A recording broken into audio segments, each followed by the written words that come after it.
அத்தனை பேரும் அல்லும்படி 6 முதல் 60% வரை ஆடி தள்ளுபடியுடன் சூப்பர் சரவணா ஸ்டோர்ஸ். ஹாலிடேஸ்னாலே அது நம்ம ஜிடி ஹாலிடேஸ் தான். GT Holidays, South India's #1 travel brand. You know you are special when you're with GT Holidays. Congress தலைவர் ராகுல் காந்தியோடைய தமிழ்நாட்டு வருகை, அதுவும் குறிப்பாக தமிழ்நாட்டில் கர்நாடகா காங்கிரஸ் ஆட்சிக்கு எதிராக தொடர்ந்து போராட்டங்கள் நடைபெற்ற சமயத்தில் அவருடைய தமிழக வருகை என்பது எப்படி தாக்கத்தை ஏற்படுத்தும்?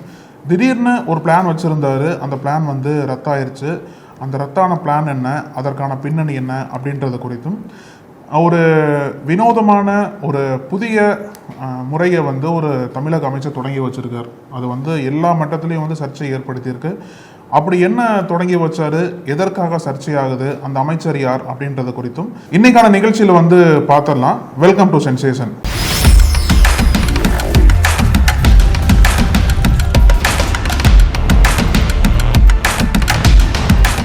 வணக்கம் அழகு.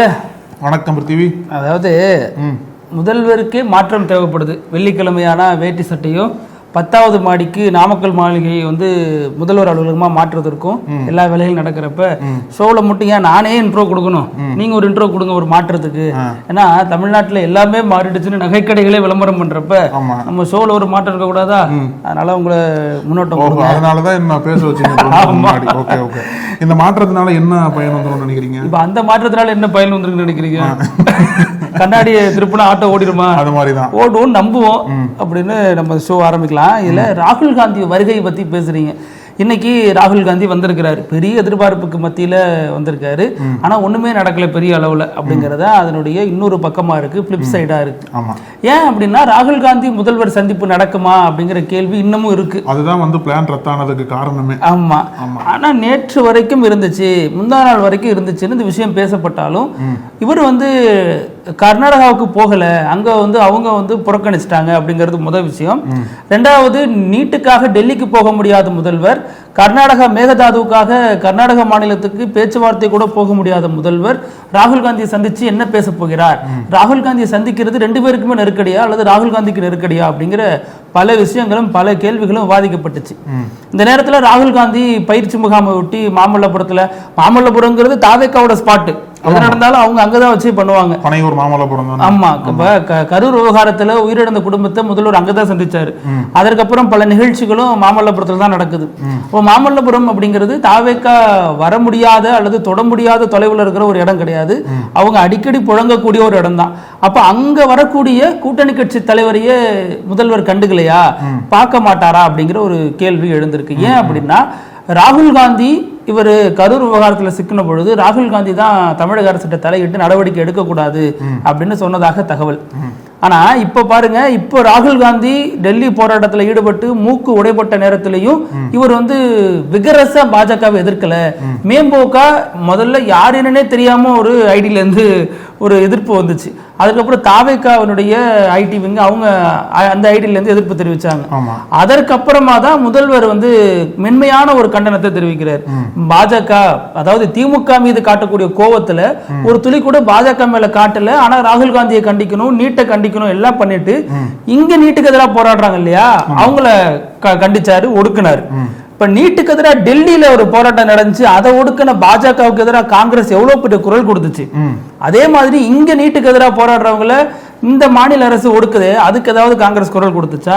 கூட்டணி ஆச்சுல்ல. அப்புறம் இது என்ன நியாயம்? அப்ப காங்கிரஸ் மட்டும் இல்ல, பிசிகா குரல் கொடுத்துருச்சு. மதிமுக, IUML இவங்க எல்லாம் என்ன ஸ்டாண்டர்ட் எடுத்தாங்கன்னு புரிய மாட்டேங்குது நமக்கு. ஆமா, இதுல காங்கிரஸோட ஃபார்முலாவே அதுதான். இப்போ பாஜகவோட ஃபார்முலா அதுதான் இருக்கும். ஏன்னா தேசிய கட்சின்னு வரும்போது அவங்க இதுலதான் பல சிக்கல்கள் சந்திப்பாங்க. இப்போ கர்நாடகாவில் பாக்குறோம்ல, கர்நாடகாவில் காங்கிரஸ் தான் அங்க ஆட்சி பண்றாங்க. இங்க காங்கிரஸ் சார்பா இருக்கக்கூடிய அமைச்சர்கள் பெருசா கர்நாடகாவை கண்டிச்சு பேச மாட்டாங்க. அந்த மாதிரி பல விஷயங்கள்லாம் போயிட்டு இருக்கு. இன்னைக்கு ராகுல் காந்தி நீங்க சொன்னது போல இன்னைக்கு ஒரு நாள் மட்டும் தான் சென்னையில் இருப்பார் போல் இருக்கு. இன்னைக்கு நைட்டே டெல்லிக்கு போறதா சொல்றாங்க. அவர் பல தலைவர்கள் வரவேற்று பாருங்க, விதி எப்படி விளையாடுது பாருங்க, காலம் எப்படி பதில் சொல்லுது பாருங்க. எலெக்ஷனுக்கு முன்னாடி ராகுல் காந்தி வரும்பொழுது முதல்வரை சந்திப்பாரா இல்லையா, அன்றைய முதல்வர் ஸ்டாலின் சந்திப்பாரா இல்லையா, ஏன் சந்திக்கல, மேடையில பேர் சொல்வாரா இல்லையா, அப்படி பல கேள்வி இருந்துச்சு. பாண்டிச்சேரியில ஒரே இடத்துல காலையில இவர் பேசுறாரு, மத்தியானம் இவர் பேசுறாரு, இருந்தாலும் 2 தலைவர்களும் சந்திக்கவே இல்லை. திமுக வேட்பாளர்களை மேடை ஏற்றி ராகுல் காந்தி பேசவே இல்லை. ராகுல் காந்தி கிட்டத்தட்ட லிட்டரலா திமுகவை புறக்கணிச்சாரு, திமுக தலைமையை புறக்கணிச்சாரு, தலைமையோட பெயரை சொல்ல கூட தயங்கினாரு. அதற்கப்புறம் எதிர்ப்புகள் எழுந்த பிறகுதான் ஸ்டாலின் பத்தி எல்லாம் பேசினாரு, ஸ்வீட் எல்லாம் வாங்கிட்டு வரல. அவங்க புறக்கணித்த திமுக இது ஒரு ஸ்டோரி. இன்னைக்கு யாரு புறக்கணிச்சாங்களோ அந்த காங்கிரஸ் தாவேகா புறக்கணிக்கிறதுங்கிறது இமிடியேட்டா காலம் கொடுக்கக்கூடிய பதிலா இருக்கா? ஆமா, அது ஒரு பக்கம். இப்போ தாவேகா வந்து காங்கிரஸ் வந்து முழுவதுமா புறக்கணிக்கல, இந்த சந்திப்பை புறக்கணிச்சிருக்காங்க, இப்ப சந்திக்க வேண்டாம் அப்படின்ற மாதிரி தான் சொல்றாங்க. ஏன்னா முன்னாடியே சிஎம் விஜய் வந்து ராகுல் சந்திப்பாருன்னு சொல்லிட்டு தான் திட்டம் தீட்டப்பட்டது. இப்போ அந்த பிரச்சனை வந்து ரொம்ப சூடா போயிட்டு இருக்கிற சமயத்துல DK சிவகுமாரே வந்து விஜய் வரவேணான்னு சொல்றாரு. இந்த டைம்ல வந்து நம்ம போய் பார்த்தா இன்னும் பிரச்சனை ஆயிருன்னு சொல்லிட்டு தான் சந்திப்பை தவிர்த்துட்டு இல்ல DK சிவகுமாரை சந்திக்கலாம்னா ராகுல் காந்தி சந்திக்க முடியாது. ராகுல் காந்தி கோரிக்கை வைக்கலாமே, கோரிக்கை வச்சு காங்கிரஸ் இந்த மாதிரி பண்றாங்க, மக்களையும் அங்க இருக்கக்கூடியவங்களையும் காம்ப்ரமைஸ் பண்ணி ஏதாச்சும் ஒரு சொல்யூஷன் இருக்கா, கூட்டணிங்கிற முறையில் நாம உடன்பாடா செயல்படுவோம் அப்படின்லாம் ஒன்னும் சொல்லலையே அவங்க. இல்ல திமுக ஆட்சியில் இருந்த சமயத்துல கூட அவங்களோட தீர்வு என்னவா இருந்தது அப்படின்னா, சட்டப்படி உச்சநீதிமன்றம் போனா மட்டும்தான் அந்த பிரச்சனையை வந்து முடிக்க முடியுன்றதுல திமுக ஸ்ட்ராங்கா இருந்தாங்க. இன்ஃபேக்ட் தமிழ்நாடோட ஸ்டாண்டே அதுவாக இருந்தது. ஏன்னா பலமுறை பேச்சுவார்த்தை பண்ணியும் கர்நாடக அரசு உடன்படல. இன்னைக்கு ஸ்டாலின் என்ன சொல்றாரு அப்படின்னா, அந்த உபரி நீரை திறந்து விடக்கூடிய ஒரு வடிகாலா தான் தமிழ்நாட்டை வந்து கர்நாடகா பாக்குறாங்க. இப்ப கர்நாடகாவில் இருக்கக்கூடிய அனைத்து அணைகளும் வந்து ஏறக்குறை நிரம்பிருச்சு. இப்ப இன்னும் கொஞ்சம் நிரம்பிச்சு அப்படின்னா அங்க வந்து வெள்ளம் வந்துடும் இல்லையா? அதனால சொல்லிடணும் நம்ம, எங்களுக்கு திறக்காதீங்க, நாங்க ஒரு அணையை கட்டி வச்சு ஸ்டாப் பண்ணிடுறோம். அதனால வந்து அப்போ எப்பெல்லாம் அந்த நீர் வரத்து அதிகரிக்குதோ அப்பெல்லாம் வந்து கர்நாடகா வந்து அந்த அணையை திறந்து விடுவாங்க. அப்ப காவிரில தண்ணீர் வரும். இப்போ வந்து தண்ணீர் வந்துச்சுன்னு வச்சுக்கோங்களேன், அதுக்கு வந்து தாவேகா கிரெடிட் எடுத்துக்க முடியாது. தாவேகா சண்டை போட்டு தண்ணி வாங்கி கொடுக்கல, அவங்க அணைகள்ல நிரம்பிருச்சு, வேற வழி இல்லாம திறந்து விடுறாங்க. அப்படிதான் பார்க்கணும் நம்ம. ஏன்னா இது வரைக்கும் தாவேகா வந்து இதுக்கு எதிராக என்ன போராட்டம் பண்ணாங்க, என்னென்ன மாதிரியான நடவடிக்கைகளை முன்னெடுத்தாங்கன்னு சொல்லிட்டு பார்த்தா பெருசா எதுவுமே இல்லை. உச்சநீதிமன்றத்துல ஒரு பக்கம் இது பண்றாங்க. இப்போ காவிரி ஒழுங்காட்சிக்குழு உத்தரவு போட்டாங்கல்ல, அந்த உத்தரவை மதிக்காம தொடர்ந்து கர்நாடகா வந்து புறக்கணிக்கிறாங்க அப்படின்னா கர்நாடகா கவர்மெண்ட் அகைன்ஸ்டா பெருசா தமிழ்நாடு கவர்மெண்ட் எதுவும் பேசல. அந்த ஒழுங்காற்று குழுல வந்து தமிழக அரசு சார்பா பெருசா அப்பீல் பண்ணப்படல. இந்த மாதிரி எல்லா விஷயங்களையும் வந்து தாவேகா அரசாங்கம் மௌனத்தை சாதிச்சுட்டு இருக்காங்க இல்லையா? இந்த ஒரு சூழ்நிலையில தான் ராகுல் காந்தியோட அந்த விஜய் சந்திப்பு என்பது ரத்தாயிருக்கு. ஒருவேளை அந்த பிரச்சனைகள்லாம் முடிஞ்சதுக்கு அப்புறம் ராகுல் காந்தி விஜய் சந்திப்பு நடக்கலாம். ஆனா இப்போ என்ன அப்படின்னா, கடந்த 1.5 மாசமா வந்து திறக்க வேண்டிய தண்ணீரை கர்நாடகா திறக்கல. இப்போ வந்து என்னன்னா, விவசாயிகள் வந்து போராட்டம் பண்ணிருக்காங்க. கம்யூனிஸ்ட் கட்சிகளே வந்து பெருசா அந்த போராட்டத்தை முன்னெடுத்து கொண்டு போறாங்க. தேமுதிக போராட்டம் பண்றாங்க கர்நாடகா அகைன்ஸ்டா. இப்போ வந்து தொடர்ந்து இந்த மாதிரி பல போராட்டங்கள் வந்து தமிழ்நாட்டில் நடந்துட்டு இருக்கிற சமயத்துல தான் இதனோட விடிவு காலம் என்ன அப்படின்ற ஒரு கேள்வியோட ராகுல் காந்தியோட சந்திப்பை வந்து இன்னைக்கு பார்க்க வேண்டியதா இருக்கு. ராகுல் காந்தி இதை பத்தி எதுவுமே பேசல. அவர் உட்கட்சி விவகாரத்தை பேசியிருக்காரு. இந்த மாதிரி காங்கிரஸ் கட்சிக்குள்ள வந்து பல கோஷ்டி பூசல்கள் செயல்படுறாங்க, யாராவது அகைன்ஸ்டா செயல்பட்டீங்க அப்படின்னா உடனே நீக்கப்படுவீங்கன்னு சொல்லிட்டு எச்சரிக்கை கொடுக்கும் விதமா பேசியிருக்காரு. யாருக்கு அகைன்ஸ்டா? கட்சியை நிக்க வேண்டியதான். அதான் சொல்றேன், கட்சியை நிக்க வேண்டியதா. ஏன்னா திமுக கூட கூட்டணியில் இருந்தப்ப பல தலைவர்கள் இதற்கு எதிராக பேசினாங்க. இன்னைக்கு எதிராக பேசின தலைவர்களுக்கு முக்கியத்துவம் தரப்பட்டிருக்கு. காங்கிரஸ்ல இருந்து தாவேக்கா எதிர்த்து யாருமே பேசல. அப்ப கடந்த காலங்களில் காங்கிரஸ் இதை விரும்பி தான் பேச வச்சிருக்கா. ஏன்னா நீங்க நல்லா பாருங்க, கடந்த காலங்களில் காங்கிரஸ்ல இருந்து திமுகவுக்கு எதிரான அவ்வளவு எதிர்ப்பு குரல்கள் வந்துச்சு. காங்கிரஸ் தலைமை மௌனம் காத்துச்சு. இங்க இருக்கக்கூடிய மாநில தலைமை அவங்கவுங்க கருத்து இது குறித்து நாங்கள் டெல்லிக்கு சொல்லியிருக்கோம் அப்படின்னு சொன்னாங்க. ஆனா தொடர்ந்து பேசிட்டே இருந்தாங்க. தனிப்பட்ட முறையில் திமுக குடும்பத்தையும் சாடினாங்க, விமர்சனம் பண்ணாங்க, எல்லாம் நடந்துட்டு இருந்துச்சு. ஆனா இன்னைக்கு எதுவுமே இல்லை அப்படின்னா அப்ப அதைத்தான் காங்கிரஸ் அன்னைக்கே விரும்பி இருக்கா, கூடவே இருந்துட்டு இந்த வேலையை பார்த்திருக்கா. எதுவுமே இல்லைன்னு சொல்லவும் முடியாது. ஃபர்ஸ்ட் ஆஃப் ஆல் ஏன்னா மாணிக்கம் தவறுக்கு எவ்வளவு கோஷ்டி இப்போ சொல்றேன்னு நம்மளுக்கே கண்கூட இல்ல. நான் சொல்றது இன்னைக்கு தாவேக்கா அரசுக்கு எதிரான குரல்கள் எதுவுமே காங்கிரஸ்ல ஒலிக்கல. இப்ப 2 அமைச்சரவையில இடம் கொடுத்தா போதுமா? அவங்க வந்து என்ன செய்யறாங்கன்னு பார்க்கணும். அமைச்சரவையில் இடம், ஆட்சியில பங்கு எல்லாம் சரி. அவங்க என்ன பண்றாங்க? துணைவேந்தர் தேர்தல் குழுவில் 3 பேர் வேணாம், 5 பேர் வேணும், வேந்தராக முதல்வரே தொடரலாம் அப்படிங்கிறலாம் தேவையில்லை, ஆளுநரே இருக்கலாம் அப்படிங்கிற ஸ்டாண்டை நோக்கி போறதுக்கு ஆட்சியில பங்கு எடுத்தா என்ன, எடுக்காம இருந்தா என்ன? மேகதாதுல அணை கட்டுறதுல தவறு நடக்குது, அங்க காங்கிரஸ் அரசே செஞ்சாலும் தவறு தான், அதை எதிர்த்து நாங்க ராஜினாமா பண்றோம்னு சொல்லக்கூடிய துணிச்சல் இல்லாதவங்க ஆட்சியில பொறுப்பை ஏற்றா என்ன, ஏற்காம இருந்தா என்ன? இப்படி பல விஷயங்கள் நம்ம வந்து அடிக்கோடிட்டு சொல்ல முடியும். ஆட்சியில் பொறுப்பு ஏற்கிறதுனால மட்டுமே ஒன்றும் சரியாயிடாது. ஆட்சியில பங்கேற்று கொண்டு ஜனநாயகன் படம் வந்து பெரியார் அம்பேத்கர் கருத்துக்களை பேசுது அப்படின்னு சொல்றதை விட வேற என்ன வினோதமான செய்தி இருந்துட போகுது சொல்லுங்க. ஆட்சியில பங்கேற்கிறதுனால வரக்கூடிய மக்களுக்கு என்ன நன்மைகள் அப்படின்னு தான் பார்க்கணும். கட்சி நன்மை பெறுது, தனிப்பட்ட நபர்கள் அதிகாரம் பெறுறதுலாம் அதுல ஒரு பிரயோஜனமும் மக்களுக்கு கிடையாது. இதுல அனைத்து கட்சி கூட்டம் கூட்டுறதுல என்னதான் பிரச்சனை முதல்வருக்கு அப்படிங்கிறது தான் எல்லோரும் வைக்கக்கூடிய கேள்வியா இருக்கு. இப்ப கடந்த முறையெல்லாம் அனைத்து கட்சி கூட்டம் கூட்டப்படும், ஒரு பெரிய பிரச்சனை வருது, மாநிலம் சார்ந்த ஒரு முக்கியமான முடிவு எடுக்கணும் அப்படின்னா சட்டமன்றத்தில் ஒருமனதாக தீர்மானம் நிறைவேற்றினாலும் கூட இங்க வந்து அனைத்து கட்சி கூட்டம் போடுவாங்க. அதுல கடந்த முறை புசியானதெல்லாம் பங்கேற்று இருக்காரு. அப்ப இந்த விவகாரம் இவ்வளவு பெருசா கொழுந்து விட்டு இருக்குது. நம்ம மாநில முதல்வர் வரவேணான்னு அவர் சொல்றாரு. இவர் கோரிக்கை விடுத்தாரு, ரெக்வஸ்ட் எங்களுக்கு கொடுத்தாரு, அங்க வந்து பேசணும் அப்படின்னு சொல்லியிருந்தாரு அப்படின்னு. இன்னும் வந்து சில ஊடகங்கள் எப்படி செய்தி வெளியிடுதுன்னா, அங்க கர்நாடகாவில விஜயோட ரசிகர் பட்டாளமே ரெடியா இருக்கு, வந்தாருன்னா பார்த்தாருன்னா ரீல்ஸ் எடுத்து போறதுக்கு ஃபுல்லா ரெடியா இருக்காங்க, கத்திப்பாரா மாதிரி அங்க ஒரு ரீல்ஸ ரெடி பண்ணிட்டு இருக்காங்க அப்படிங்கிற விமர்சனங்கள்லாம் இருக்கும் பொழுது, இப்படி ஒரு மாநில முதல்வரே வரவேணான்னு சொன்னதுக்கு இதுவரைக்கும் தாவேக அரசாங்கம் எந்த பதிலும் சொல்லலையே. இது எப்படி புரிஞ்சுக்கிறது? இப்ப சிடி நிர்மல்குமார் அமைச்சர் அவர் என்ன சொல்றாரு, இந்த விவகாரத்தை பொறுத்த வரைக்கும் நதிநீர்களை ஹேண்டில் பண்றது, இந்த விவகாரத்தை ஹேண்டில் பண்றது மத்திய அரசாங்கம் கொடுத்துருவோம்னு சொல்றாரு. ஏற்கனவே மாநில உரிமைகள் வந்து பல உரிமைகள் மத்திய அரசாங்கம் போயிருச்சு. தேசிய கீதம் 2 வாட்டி பாடுவோம், தமிழ் தாய் பாட மாட்டோம், ஏன்னு சொல்ல மாட்டீங்க. அதே மாதிரி சரியா தவறா அரசு ஒரு இது கொண்டு வருது, அதுக்கு கருத்து கிடையாது. மேகதாது அணை, அப்புறம் யுஜிசி விவகாரம், துணைவேந்தர் தேர்தல் குழு, ஏகப்பட்ட விஷயத்துல விட்டு கொடுத்தாச்சு.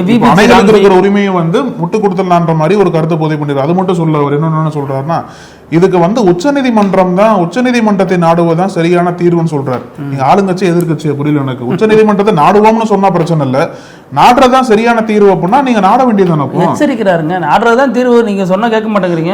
உச்சநீதி போக வேண்டியதானே.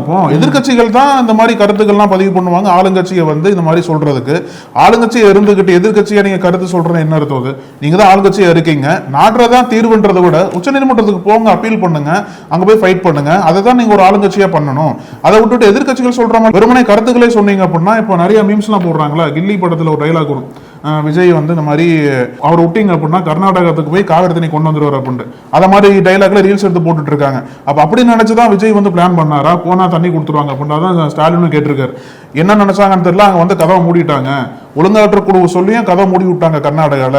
அப்ப வந்து நீங்க விஜய் வந்து தனித்து விடப்பட்டிருக்காருன்ற மாதிரிலாம் பல விமர்சனம் ஸ்டாலின் வச்சிருக்காரு. அப்போ இதுக்கு ஒரே தீர்வு உச்சநீதிமன்றம் போவது. அது மட்டும் இல்லாம அனைத்து கட்சி கூட்டத்தை உடனடியாக கூட்ட வேண்டிய தேவை தமிழ்நாட்டில் இருந்திருக்கும். அது குறித்தான நகர்வுகளை வந்து தாவேக அரசாங்கம் இன்னும் எடுத்த மாதிரி தெரியல. எடுத்தா மட்டும்தான் கர்நாடகாவுக்கு இந்த விஷயத்துல நம்ம கவுண்டர் பண்ண முடியும். இந்த கர்நாடகா மேகதாது விவகாரத்தை நம்ம ஒரே பார்வையில சொல்லிடலாம். இந்த விவகாரத்துக்கு ஆதரவாக தமிழக மக்களோட மனசாட்சியாக, தமிழக விவசாயிகளோட மனசாட்சியாக ஒழிக்கிறது யாரு? எல்லா கட்சிகளும் ஒழிக்குது. தமிழக வாழ்வுரிமை கட்சி, நாம் தமிழர் கட்சி, திமுக ஒழிக்குது, அதிமுக ஒழிக்குது, எல்லா கட்சிகளும் அதுதான் சொல்றேன். தாவேக இந்த விவகாரத்தில் என்ன நிலைப்பாடு, காங்கிரஸ் என்ன நிலைப்பாடு எடுத்திருக்கு, பாஜக என்ன நிலைப்பாடு எடுத்திருக்கு, மேம்போக்கா தண்ணி வரணும்னு சொல்றாங்களே ஒழிஞ்சு மற்ற கட்சிகள் மாதிரி பேசலனா கூட இவங்க எல்லாருமே பவர்ல இருக்காங்க. கர்நாடகால இருக்காங்க, இங்க பவர்ல இருக்காங்க, தாவேக இங்க ஆட்சி அதிகாரத்துல இருக்கு, பாஜக மத்தியில ஆட்சி அதிகாரத்துல இருக்கு. அப்ப இவங்க எல்லாருமே மௌனமா இருக்காங்க. இந்த விவகாரத்துல மௌனமா இருக்கிற அத்தனை பேரும் குற்றம் சாட்டப்பட வேண்டிய நபர்களே. ஏன்னா எந்த பக்கம் நிக்கிறதுனே உங்களுக்கு இன்னும் தெளிவான புரிதல் இல்லையே. எல்லா கட்சியும் வந்து ஆளுங்கட்சி வர அதிகாரத்தை கையில வர, அதுதான் பெரிய வியப்பாவும் இருக்கு, வினோதமாவும் இருக்கு. இங்க இன்னமும் தண்ணி வரல. ஜூன் 13ஆம் தேதி திறந்து விடப்பட வேண்டிய நீரை இன்னும் திறந்து விடப்படல. வழக்கமாக வரக்கூடிய அந்த நீர் ஏன் வரல அப்படிங்கிறதுக்கு எந்த பதிலும் இல்லை. அல்லது கர்நாடகாவை முதல்வர் எதிர்த்து எங்கேயுமே பேசல. கர்நாடகாவை விமர்சனத்தை ஜெயலலிதா மாதிரி எல்லாம் ஸ்ட்ராங்கான விமர்சனத்தை எங்கேயுமே வைக்கல. ஆனாலும் இவர் வரக்கூடாதுன்னு அவங்க சொல்றாங்கன்னா அதை ஏன் முன்னெடுத்தீங்கன்னு தானே எல்லா கட்சியும் கெஞ்சிருச்சு. போவாதீங்க போவாதீங்கன்னு அன்புமணி தலப்பாடு அடிச்சுக்கிட்டாரு, அத்தனை அறிக்கை வெளியிட்டாரு. அப்ப எதுவுமே காதுல வாங்காம நான் செய்யறது செய்வேன்னு சொல்லிட்டு இப்ப பெரிய ஸ்பீட் பிரேக்கர்ல ஏறி இறங்கின மாதிரி நிக்கிறாங்க. இதுல இப்ப வர 5ஆம் தேதி சட்டமன்ற கூட்டத்தொடர் நடக்குது இல்லையா, இந்த விவகாரத்தை வச்சு 4 முக்கியமான விஷயங்கள் நடக்க இருக்கு. ஒண்ணு, திமுக தனது எம்எல்ஏக்கள்கிட்ட ரொம்ப ஸ்ட்ராங்கா சொல்லியிருக்காங்க, இந்த வாட்டி விஜயோட இமேஜை உடைக்கணும், தாவேக அரசு இந்த இது ரீல்ஸ் போடுறது இன்னும் சில விஷயங்கள் பண்றதெல்லாம் இந்த வாட்டி நம்ம உருவாக்கிடக்கூடாது, அதற்கான ஸ்பேஸ் கொடுத்துடக்கூடாது. சொல்ல வராங்க சபையில இருக்கணும்னு சொல்ல வராங்க, வெளிநடப்பு பண்ணக்கூடாது. இல்ல, அது வெளிநடப்பு பண்றதும் சபையில அதோட ஒரு ஜனநாயக எதிர்ப்பு தானே, அது வந்து சாதாரணமான விஷயம் தான். அதை வந்து திருப்பி அதிமுக இருக்கிறப்ப அப்படி சொல்லுவாங்க, திமுக இருக்கிறப்ப அப்படிதான் சொல்லுவாங்க. ஆனா வெளிநடப்பு பண்ணிட்டு திருப்பி உள்ளதான் எல்லாரும் வர போறாங்க. வெளிநடப்பு பண்ண பிறகு இவர் சைகை எல்லாம் காமிச்சு யார்கிட்ட பேசினாருங்கிறது தான் அது தனி விமர்சனம். அப்ப இந்த திமுக திமுக இந்த முறை தெளிவான ஒரு முடிவு எடுத்திருக்காங்க. காமெடி ஒரு என்ன தரையில பார்த்தாலும் திரையில வருது, அது மாதிரி தான் சைகை பண்ணலாம் படத்துல வச்சுட்டாங்க. ஆமா, படத்துல வச்சுட்டாங்க. இதுல என்ன அப்படின்னா திமுக முதல் விஷயம், திமுக ரொம்ப ஸ்ட்ராங்கா இருக்கு, ஸ்ட்ரிக்டா இருக்கு. இந்த முறை தாவேக்காவை விட்டுறக்கூடாது, தாவேக்காவை கடுமையான நெருக்கடிக்கு உள்ளாக்கணும், கடுமையான விமர்சனத்தை முன்வைக்கணும், ஆட்சியில் நடந்த எல்லா அலங்கோலத்தையும் பட்டியலிட்டு அங்க எல்லோருமே பேசணும், இது பிரதானப்படுத்தி பேசணும், அவங்கள இந்த முறை பர்ஃபார்ம் பண்ண விட்டுறக்கூடாதுங்கிறது ரொம்ப தெளிவா இருக்காங்க. Point number 1. பாயிண்ட் நம்பர் 2 என்ன அப்படின்னா, இப்ப இந்த கொளத்தூர் பெரிய பிரளயமே இருக்கு. ஆகஸ்ட் 4ஆம் தேதி யார் வெற்றி பெற போகிறார், அல்லது பிஎஸ் பாபு தொடர்வாரா, அல்லது இதுல மாற்றங்கள் எதுவும் வருமா? ஏன்னா இதற்கு முன்னாடி தமிழக அரசு என்ன சொன்னிச்சு, அதுல எந்த விதமான குளறுபடிகள் நடக்கல, எல்லா மிஷினும் சரியா இருக்கு. இன்னைக்கு 30% அதிகமான வாக்குப்பதிவு எந்திரங்கள் சரியா செயல்படல அப்படின்னு வில்சன் இவர் சொல்லியிருக்காரு, என்ஆர் இளங்கோ சொல்லியிருக்காரு. ஆதாரம் இருக்குன்றார், நடைபெற்றிருக்கும், சரியா வைக்கல, அரக்கு சரியா பயன்படுத்தப்படலன்னு ஏகப்பட்ட புகார் பட்டியல வாசிச்சிருக்காரு. இது எல்லாம் சட்டமன்ற கூட்டத்தொடருக்கு முதல் நாள் இரவு தெரிய ஒரு மாலை. அப்ப அன்னைக்கு அந்த முடிவை வச்சு பெரிய அளவுல பிரளயம் சட்டமன்றத்தில் நடக்கும். பாயிண்ட் நம்பர் 2, யார் வெற்றி பெற்றாலும் அல்லது யார் தோல்வி அடைந்தாலும் இது ஒரு பெரிய விஷயமா பேசப்படும். Point number 2. பாயிண்ட் நம்பர் 3 என்ன அப்படின்னா, அதிமுக எத்தனை பேர் இருப்பாங்க? அதுவும் இருக்கும்ல, நீங்க என்ன போறப்பகள் உண்மத்தை கட்டிட்டு போறீங்க? இல்லைங்க, அதுவும் இருக்கும்லங்க. அடுத்து எல்லாரும் இப்ப எடப்பாடி தலைமை ஏத்துட்டு தானே இருக்காங்க. அது வாஸ்தவனா ஒண்ணுதான், நம்ம யார் அடுத்து வருவாங்கன்னு தெரியலையே. இல்ல திமுக இருந்து ஓபிஎஸ் போறதா சொன்னாலும் நம்ப மாட்டேங்கிறீங்க. இதுல என்ன விஷயம் அப்படின்னா, இப்படி திமுக பெர்ஃபார்ம் பண்ண போகுது இல்லையா, கடுமையா பெர்ஃபார்ம் பண்ண போறாங்க அப்படிங்கிற விஷயத்த முன்கூட்டியே ஸ்மெல் பண்ண தாவேக்கா என்ன பண்ணிருக்கு, திமுக என்ன வேணாலும் பேசட்டும், சிஎம் சார் நீங்க மட்டும் பேசுறாதீங்க, நீங்க பேசக்கூடாது, பேசினா ஈஸியா டேமேஜ் பண்ணி விட்டுறாங்க. அதாவது லோக்சபால மோடி வந்து இறுதி நாள்ல பேசுவார்ல, அதே மாதிரி சிஎம் விஜய் வந்து இறுதி நாள்ல பேசுவாங்க. பிரசிடென்ட் சைகையை போட்டுவிட்டா முடிஞ்சு போச்சு. என்ன சொல்லிட்டாங்க அப்படின்னா, நீங்க பேசவே கூடாது. ஏன் அப்படின்னா, நீங்க பேசி நீங்க மிஸ்ஸஸ் உதயநிதினு களம் மாறுறது சரியில்லை, அது ஜாதகப்படி கூட அது சரியில்லைங்கிறலாம் சொல்றாங்க. அதுக்கு அது ஒரு விஷயம் போயிட்டு இருக்கு. ஜாதகம் பார்ப்பாங்களா? ஆமா, அப்படி சொல்றாங்க தகவல். அதுல என்ன அப்படின்னா, இப்ப அப்ப யாரு அவருக்கு பதிலா பேசுறதுன்னா, ஆதவர்ஜனா பேசலாம், ஆனந்த் பேசலாம். அதை விட வலுவான ஒரு நபர் இருக்காரு நம்ம கிட்ட, அவரை வச்சு பேச விடுவோம். இவங்க எல்லாம் பேசினா தாவேக்கா ஷேடு விழுவோம். இன்னொருத்தர் இருக்காரு வன்னியரசு, அவரை வச்சு பேச விடலாம், உதயநிதி பேசுற எல்லா விஷயங்களுக்கும் அவர் கவுண்டர் அட்டாக் கொடுக்கட்டும் அப்படின்னு ஒரு ஐடியா ப்ராசஸ்ல இருக்கா. ஏன் அப்படின்னா, வன்னியரசு ஆல்ரெடி திமுக எதிராக கடுமையான விமர்சனத்தை வைக்கிறார். திமுக எம்எல்ஏ மார்க்கண்டேயன் எலும்பு உடைச்சிருவோம், கதவை சாத்தினீங்கன்னா பாத்துக்க அப்படின்னு சொன்னப்ப இவர் தான் சொன்னார் எல்லாருக்கும் எலும்பு இருக்கு அப்படின்னு. தாவேக்காவினர் சொல்றதுக்கு முன்னாடி இவர் அந்த கடுமையான விமர்சனத்தை முன் வச்சார் இல்லையா. அப்ப இவர் நல்லா ஸ்ட்ராங்கா எதிர்க்கிறாரு, நம்மளை விட எதிர்க்கிறாரு, நம்மளை தாண்டி எதிர்க்கிறாரு, நம்மளை மிஞ்சிட்டாரு அப்படின்லாம் பேசுறாங்க. அது ஒண்ணு. இன்னொன்னு, ஜனநாயகன் படத்தை எல்லாரும் விமர்சிச்சப்ப கூட இவர் வந்து அதுல பெரியாரிய கருத்துக்கள் இருக்கு, அம்பேத்கரிய கருத்துக்கள் இருக்கு, அந்த படத்துக்கு ஒரு முற்போக்கு சாயம் பூசினார் இல்லையா. அதுவும் வந்து ரொம்ப வெகுவாக ரசிக்கப்பட்டுச்சான் ஆளும் தரப்பால. அப்ப இவரை வச்சு நம்ம உங்களுக்கு கவுண்டர் அட்டாக் கொடுப்போம், நாம கொடுத்து முதல்வர் வந்து அவரை வந்து அவரோட ஸ்டேட்டஸ் ஈக்குவலா நிலைநிறுத்த வேண்டாம் அப்படின்னு இன்னொரு பிளான்லயும் இருக்காங்க. இன்னொரு பாயிண்ட் சொன்னாரு வன்னியரசு, நீட் எதிர்ப்பு என்பது விஜய் எடுத்ததுக்கு அப்புறம் தான் நீட் எதிர்ப்பு முக்கியமான பாயிண்ட். நீட் எதிர்ப்புக்காக போராடக்கூடிய மாணவர்களை நேம் பேட்ச் இல்லாம அடிச்சது இவர் தலைமையில இருக்கக்கூடிய போலீசார். வீடு பூந்து ஹாஸ்டல் பூந்து உங்களை கைது பண்ணது இவர் தலைமையில செயல்படக்கூடிய போலீசார். அப்ப இந்த விஷயம் நடந்துட்டு இருக்கிறப்பவே நீட்டுக்கு எதிர்ப்பு போராட்டத்துக்கு ஆதரவாக எந்த குரலையும் தமிழக முதல்வர் விஜய் வெளிப்படையாக கொடுக்காத நேரத்துல ஒரு ஓரமா இப்படி ஒரு புரோபகண்டாவை ரகசியமாக ஒரு நெரேட்டிவை பில்ட் பண்ணிட்டே இருந்தாங்க. அதுக்கு உயிர் கொடுத்தாரு வன்னியர். அவர் போய் அனிதா வீட்டுல பார்த்த அப்புறம் தான் நீட் எதிர்ப்பு தொடங்குனுச்சு இல்ல. அப்படியே அந்த நீட் எதிர்ப்பு இவர் முடக்கினாரு.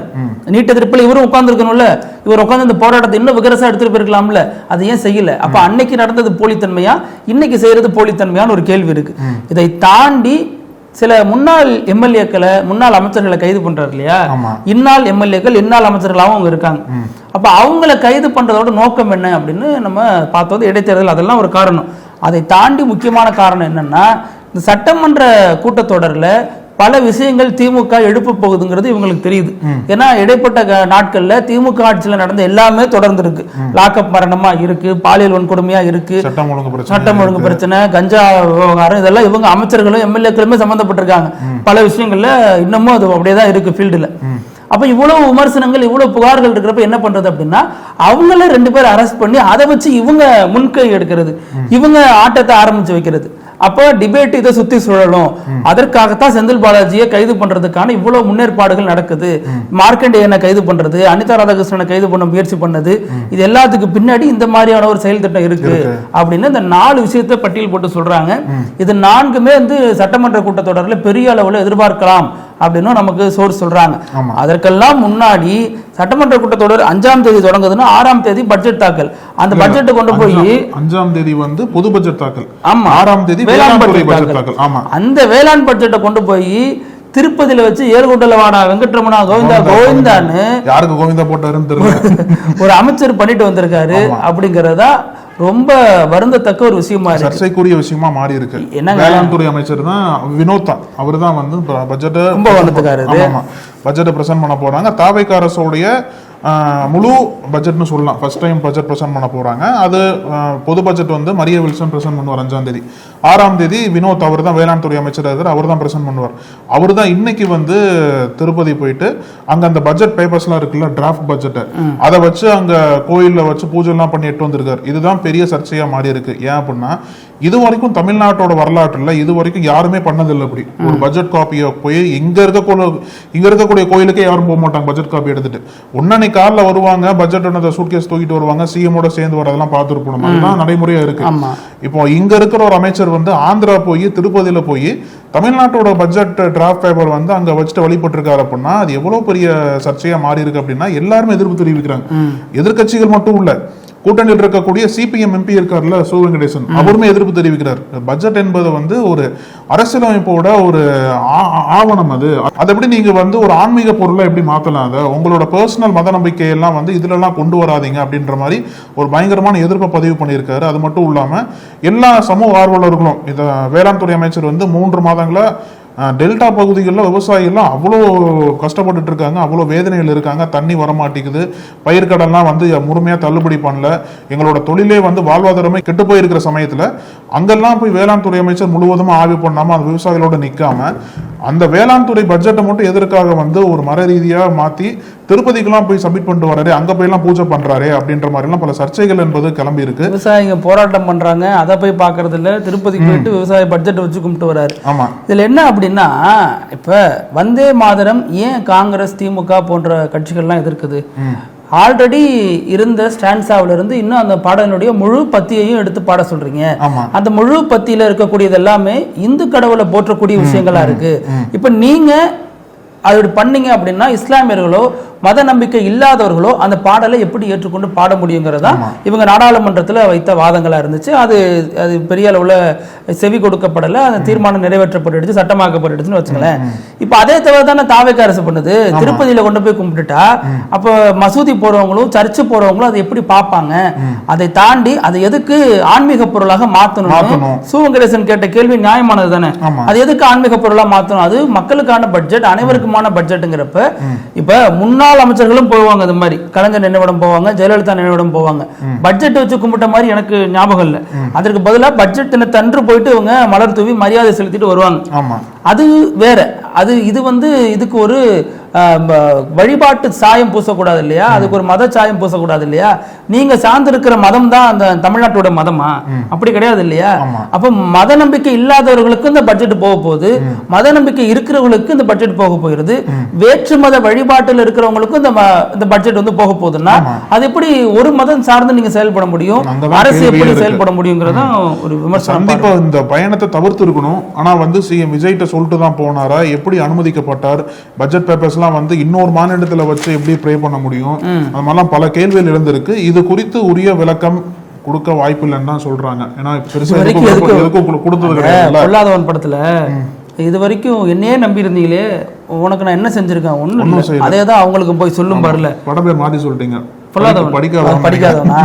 ஏன்னா அவரும் அரசியலுக்கு வரதுனால கன்ஃபியூஸ் ஆகுது, நமக்கு எது என்னன்னு ஒன்றும் புரிய மாட்டேங்குது. இதுல நீங்க பாத்தீங்க அப்படின்னா இது வரைக்கும் எந்த விமர்சனத்துக்கு விளக்கம் கொடுத்தது இல்லை. அப்ப இந்த விமர்சனத்துக்கு எப்படி விளக்கம் கொடுப்பாங்கன்னு நினைக்கலாம். பவுடர் போட்டு ஒரு அமைச்சர் பயன்படுத்தினாரு, குழந்தைக்கு மாத்திரை போட்டாரு, எல்லாம் சொன்னாங்க. விஜய் கடுமையான நடவடிக்கை எடுக்க போறாரு, அமைச்சரவையில் மாற்ற போறாருன்னு ஏகப்பட்ட செய்திகள் அதிகாரப்பூர்வமற்ற முறையில் ஊடகங்கள்லேயே வெளியானுச்சு. இது வரைக்கும் அந்த அமைச்சர் மேல என்ன நடவடிக்கை எடுத்திருக்காரு? அது தவறுனாச்சும் அரசு விளக்கம் கொடுத்துச்சா? பவுடர் எல்லாம் போடலைங்க, தவறான செய்தி, அது வந்து முற்றிலும் திரிக்கப்பட்ட செய்தி அப்படியாவது சொன்னாங்களா? அதுவும் சொல்லலை.